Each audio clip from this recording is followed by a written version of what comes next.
Welcome to Creative Minds Smart Money, the podcast where creativity and business smarts collide. I'm your host, Samantha Eck, bookkeeper, business coach, and your go-to guide for building the creative business of your dreams. Whether it's mastering your money, streamlining your systems, or growing your business, I'm here to share insights that empower you to thrive. Plus, I'll be bringing in industry experts to dive into all aspects of entrepreneurship, so you can turn your passion into profit without losing your creative spark. Let's get started. You're listening to the Creative Minds Smart Money podcast, and today I have special guest Jayci with me. Jayci started Happy Girl Marketing after noticing how many business owners dreaded posting on social media. She knew social media could be an enjoyable and engaging space if entrepreneurs felt less pressure to constantly promote their businesses.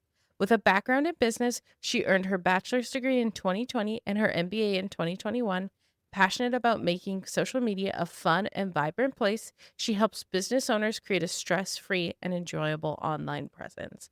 How are you doing today, Jayci? It's so good to have you here. Thank you. I'm doing really well. I'm excited to be here and talk about social media. Yes, absolutely.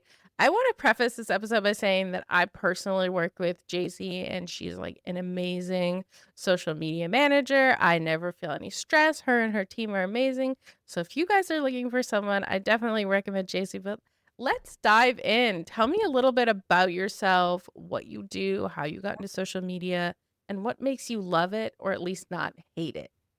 Totally fair. I got started in social media, I think just like anybody else. It was new and it was fun and it was coming out right when I was in high school and everybody had an account and posted everything. It was so much fun to post what you were wearing for the day, post that you were headed to your next class. Like, I don't think there was a stone unturned when it came to what people were posting. And so I went to college and I studied business and kind of always had in the back of my mind that starting a business would be fun or something that at least I was interested in, but Right. taxes, money, legal was super scary. And I didn't really have a grasp of what that looked like at 18 years old. So I Yeah. said, okay, I'll just get a business degree and I'll work in marketing and social media for a corporation or for a business. And so I did that. I got a business degree, I got an MBA. I graduated in the middle of COVID. And Okay. so I got one of the first jobs that I was offered. It was a remote position for an accounting firm out of Dallas, and it was great.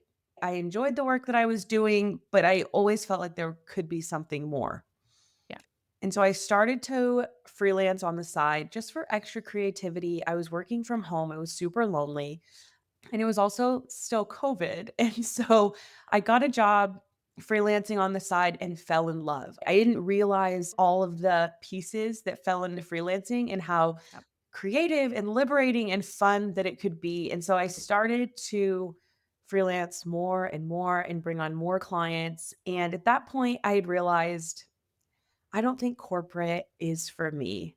I have was one of those personalities that working for the man just wasn't gonna work. And so I started to build Happy Girl Marketing, and once I had made enough in my business that was equal to what I was bringing home in my salary, I left my job. And so that was about exactly a year ago. So we've been full-time for a year, and I love how social media is unique for every single person that uses it. You can truly decide to sell 24/7. You could decide to never sell on your business account. It truly is such a unique experience for everybody involved and the people that you meet and the conversations that you have. So I feel like that's what really makes me love it and not hate it. Yeah, no, I love that I mean, going back to what you first said about how fun social media used to be, I remember, and this is probably dating myself, but I remember being in middle school and every morning I was like, I'm gonna do a 365-day outfit challenge. And like I would post my outfit on like Facebook and be like, look at what I'm wearing today. And like nobody cared, but it was just like it was fun to do, right? It was Especially fun. back in those days. It was the colored skinny jeans, the boba tea. It was fun. It was yeah. Yes. I honestly I remember when Facebook just started being a thing, and I was actually too young to start using it, but I know we all started using it anyways, and I don't know, it was so much fun to just, like, post and friend people in your school and be like, "Look at my outfit," but I I feel like that's what's missing in social media nowadays, and I love that that is really what you, like, bring to the table. Thank you. Yeah, I think it's so much fun. A lot of people feel, like, super drained by social media, so how can they shift to that mindset where they actually enjoy it? Yeah, I think you have to kind of view social media as just one of the outlets for marketing. It shouldn't be your entire marketing strategy. And so when you realize that and you have other means to bring in leads and make sales, social media can be more fun. You can show your personality, you can allow social media to be this connection with people that doesn't have anything to do with sales. It can be about your personality or your interests and your hobbies while also talking about business, but it doesn't have to be solely sell, sell, sell 24/7. Yeah, and I feel like that's hard too because, I think a lot of days now, it is about the personal brand, Mhm. less so about your business brand. Yeah.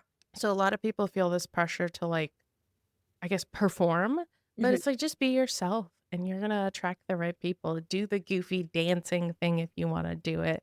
Be goofy, and it'll bring in the right people because 'cause they're gonna see you for who you are.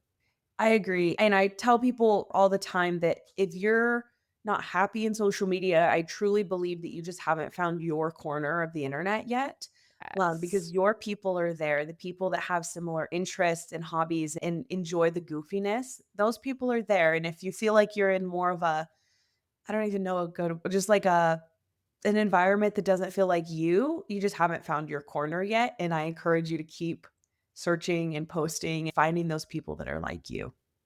Yeah, absolutely, and I feel like that's, like, a long process. It's not something that happens instantaneously. But what are some ways practical ways to make social media feel more like a conversation and less like a chore? Yeah, I think remembering that you're interacting with people on the other side of your screen. An analogy I like to give is if you're at the grocery store walking up and down the aisles and you see somebody you know and they wave at you, they're like, "Hey, how are you?" You don't just like, "Oh my gosh," and turn around and walk I mean, maybe you do, but, like, 9 times out of 10, you're like, "Hey, how are you? Good to see you." You don't always stop and have a conversation. Sometimes you do in the aisles when you catch up about, whatever, and I think social media is the same way. If somebody leaves a comment on your page, like, that's them waving at you at the grocery store, and it's all you have to do is like, "Hey, I see you. Thank you for commenting," like, maybe a short exchange. Well, like, just Yes. because somebody commented, it doesn't mean you have to then add them to your lead tracker and message them on it. It doesn't have to be this whole thing. You could just wave back at them Yes. at the grocery store. Yeah, and I love that you say that, like, I feel like we make this huge effort to try and engage with everything and make it so meaningful, but sometimes it's not. Like, yes, there are what times where you wanna, like, engage in a meaningful way, Right. but sometimes it's more or less just like a, Hey. "Thanks for commenting," or connecting, or whatever it is. Because I think if you always try to do this big elaborate thing, one, you're Yeah. going to get burnt out. But then people are going to want to stop interacting with your content because they feel like, oh, well, I can't comment because then she's going to message me and she's going to ask me how I'm doing. And I don't have the energy for that. You know what I mean? So Yes. sometimes it's just a short, quick interaction and it takes the pressure off of it. Yes, and I love that. So, why do so many people you think feel weird about selling on social media, and how do they move past that? I think it's got a really bad rap. I think that there are a handful of accounts that are really big on cold pitching and hard selling and really just like the second you even watch their story, it's like, "Oh my gosh, buy my thing." And it's like, "Whoa, I just like Yes. thought your account was cute," or Yeah. something like that. I mean, it turns people off. It just really makes people feel icky and gross. It gives off door-to-door salesman vibes. Yes. And I mean, I know that we're definitely the age where, like, somebody would knock on the door and we, like, hid under the couch. We were like, "Well, we're not answering the door." Like, that's how it Yes. feels when somebody's just, like, walking in unannounced to your DMs trying to sell you. And I think that that's why people feel so against selling. And I think it's hard selling. It's not actually providing value and sharing what you believe in type of selling. It's like, buy this now. We have no relationship. I need you to spend this $100 instantly. Yes. So, Yes. And I feel like that's such a big thing and a big push this year is a lot of people are making more intentional purchasing decisions. So you just shoving it in their face. And like I see it all the time and it confuses me. Like LinkedIn or threads, they're all like, oh, it works. It works though. And I'm like, I think it works on like 10% of the population. Like there's 10% of the population who are like, I was thinking about this, but I didn't reach out to anybody yet. Good thing you messaged me. But the other 90% like, "Why the heck are you messaging me?"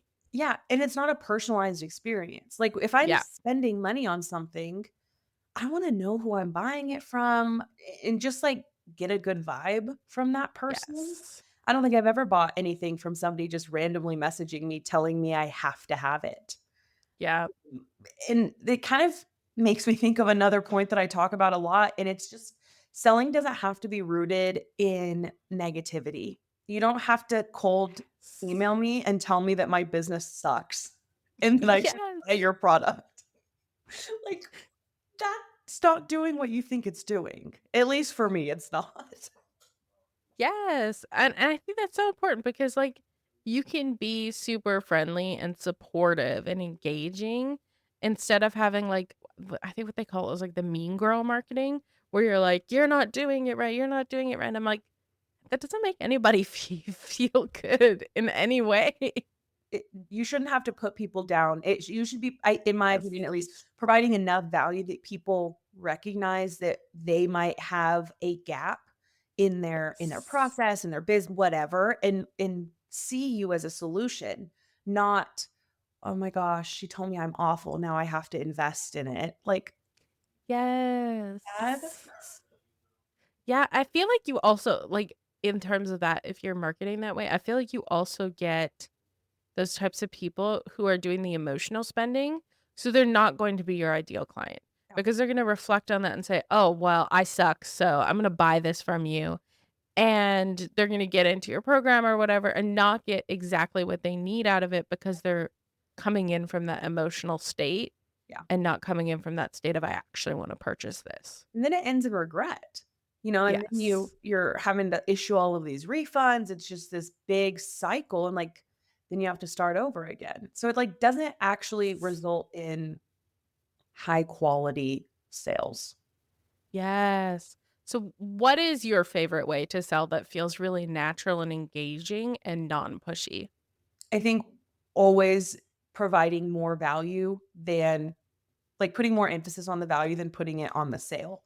People are gonna work with you if they wanna work with you, and it's not gonna, "Oh, well, she shoulda gave more value," or, like, trying to, like, phrase this in the best way possible, but if just, like, if I see somebody providing a ton of value, I just recognize that they care about their audience, they care about their offer.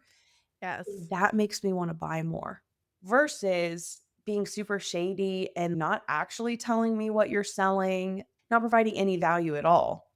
Doesn't make me Yes. wanna connect with you, and so I love to provide value first and really encourage people that, of course, there's going to be things in your brain that people should maybe pay to hear, but there's other ways to say it and frame it and provide perspective for free. Yeah, yeah, and I think that's so important too. I feel that way where I'm like, I wanna make sure that I'm providing the most value possible for, like, my audience, Yeah, and, of course, yeah, there are certain things where I'm like, I have to draw the line, like, that's sure. part of what you have to pay, but up to that point, I'm like, I want you to be as informed as I am because nobody teaches this stuff in school. Like, if you're a new business owner and you're going out there, you don't know the best processes for social media. You don't know the best processes for Right. bookkeeping or, trying to keep things track of things for taxes. So it's very important that there are people who are resources out there because then those types of people are going to be more likely to rely on you and work with you. I agree, and I truly think that it's like the saying, like, you can lead a horse to water, but you can't make it drink. I could give you everything that you might need or want to post on your social media, but I can't make you post. And Yeah. for service providers, like, it's important, at least for me, to remember that is, like, you can give every piece of information in the book to them, but, like, ultimately, it's just gonna be easier for them to hire you to do it. S- So Yes. So, personal brands are now more popular than ever. What really makes them so effective in today's social media landscape? I think they're more fun. I think for a long time, corporate brands had to jump through so many hoops to get something posted on social. It had to go through legal. It had to go through however many managers to even get to legal. And Yeah. then legal wants to change it. They don't understand the audio. So, okay, now you can't use trending audio. So now it's like a somewhat trendy video. It was trendy 6 weeks ago, and it doesn't have the right audio, and it, like, doesn't make it fun. They are, Yeah. I think, social departments are building in corporations, and so it's getting better, but personal brands are just more fun, they're more personable, they're more human. I think we know the saying that people buy from people, and that's what personal brands allow you to do. It allows you to buy from somebody who has a similar perspective, experience, vibe even. So I think that's what makes them just a little bit more popular is they're more fun and they have more connection points than a corporate brand. Yeah, I feel like it's also easier to buy from someone when you can relate to them. Like, when we post about things that we're reading or things like that, it's going to resonate with someone who's also a reader. So that creates that extra connection point and makes us feel, yeah, more human than just this business that is looking for your money. It's less transactional at that point. Yes. Yes. So, for someone who's hesitant to put themselves out there, what's one small step that they can take to start building their personal brand? I love that. I think starting by posting what's interesting to you. What do you like? What do you enjoy? If that's books, start sharing on your page what you're reading, what's on your TBR, and then engaging with accounts that are doing the same. I think you can share a lot about your personal life as much as you feel comfortable and not even talk about business, and people are still going to want to buy from you and interact with you and Yeah. just be in your realm of accounts and posts and things like that. Yes. And I love that because I think that that's so important is just talk about what you like Yeah. and you can even relate it to business. I think so many people think that you can't relate that kind of stuff to business, but a lot of the stuff that we learn personally can be applied to business in different ways, and Yeah. it's just a matter of how you, like, phrase it or how you bring it to the table. I agree. There's a big misconception that hiring social media help means giving up your voice. So, how can business owners find support like you without losing the authenticity of their voice? Yeah. Hiring a social media manager is a big step in your business. It's one that requires relinquishing some percentage of control, and that can be hard for personal brands. And I think one of the biggest pieces that help you not lose the authenticity of the voice is knowing your business and knowing it well. Are you able to separate your business from yourself, even if it's a personal brand? Can your business have a voice that is emulated and replicated from somebody that's not you? And if the answer is no, outsourcing might not, be the best option for you. But if you feel like, yes, my brand, it has a voice of its own, it has guidelines and tone and all of these things that makes it its own, then I think you can then feel confident about outsourcing.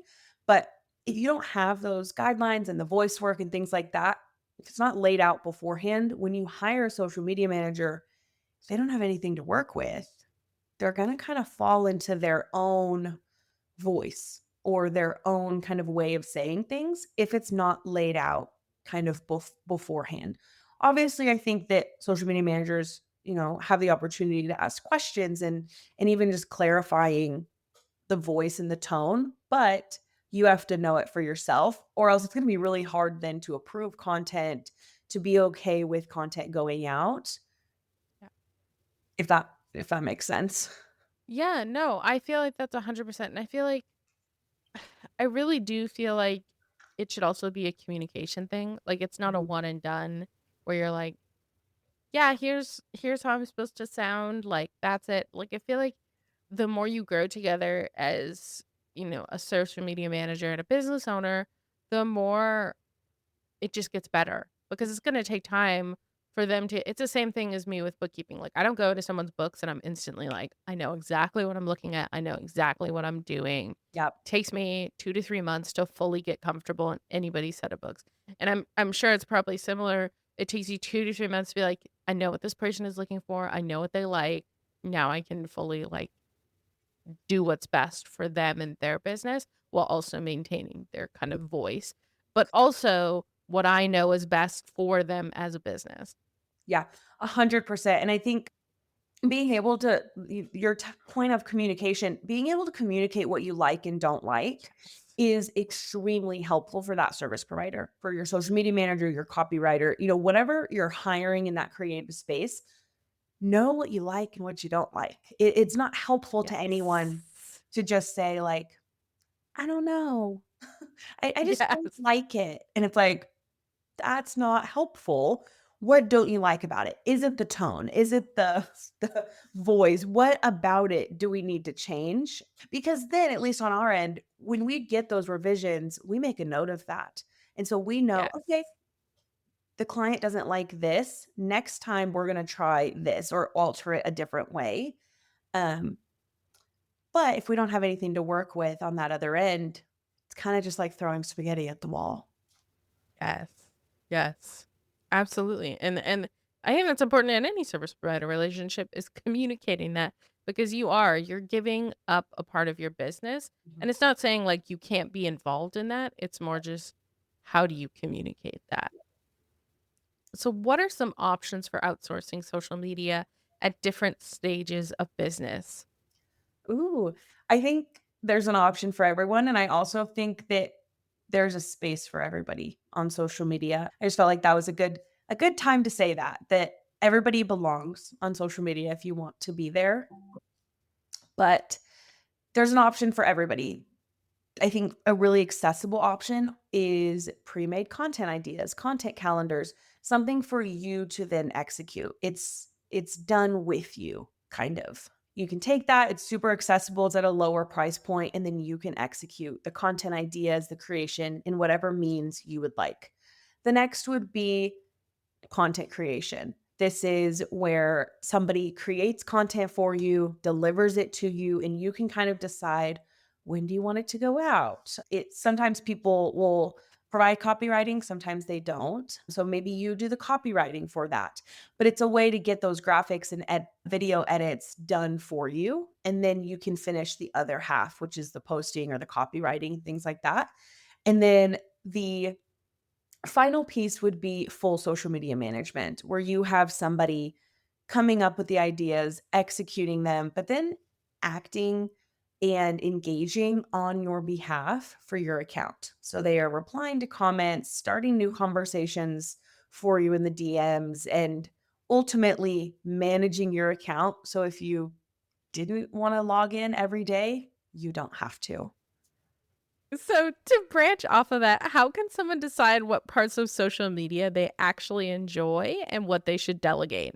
Ooh, reflect on what feels sticky and gross. Yeah. What do you find yourself not wanting to do? And what are you attracted to or drawn to as a part of the process? Realizing, like, okay, do you loathe Canva and the IG Reels editor? If Yes. so, maybe a content creator or content creation package is the best for you, but you still enjoy replying to comments, all of that.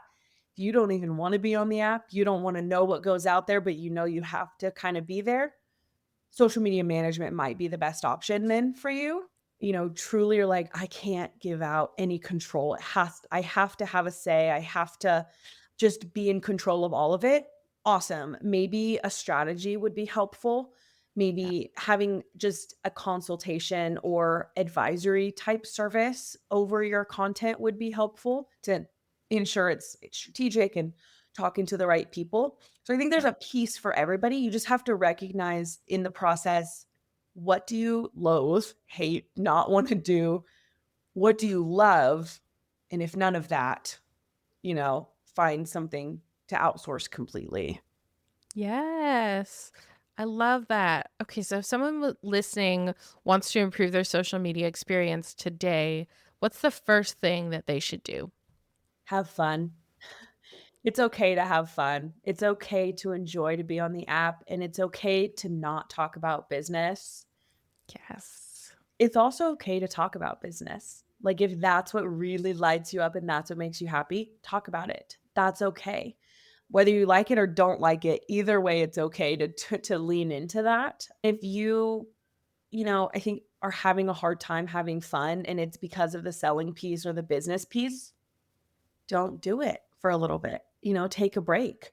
You don't have to post about Yes. selling. You could just provide value. You can talk about the things that you enjoy in your business, the piece of your offer that you love without dropping a link or telling people to comment a certain word. Like, you don't have to do that if you don't want to. There's so many other means to marketing that are successful that if you don't want to sell on social, you don't have to. Yes, and I love that. And I feel like that's so important, is just to have fun. So, where can my audience connect with you or learn more about how to work with you? Yes, you can find me on Instagram at Happy Girl Marketing Co. And then I'd love for you to come over and say hi and wave at me like you're at the grocery store. I love to chat in the DMs and just talk about anything. I'm always posting things that are business and not business. And yeah, if people are interested in working with us, we have a few spots open for Q2 and Q3. We'd love to work with you. Yeah, Awesome. Well, thank you so much for being on the podcast today, Jayci. I really appreciated it, and I look forward to the listeners hearing your story. awesome. Thank you so much. That's a wrap on today's conversation. Social media doesn't have to be overwhelming, and I hope this episode gave you some fresh perspective on how to make it work for you, not drain the life out of you. If you love this episode, make sure to subscribe so you never miss an update. And if you found it helpful, leave a review. It seriously helps more people find the show like you. And of course, share it with a fellow entrepreneur who could use a little social media sanity in their life. Thanks for hanging out with me and Jayci today. Farewell, fellow travelers.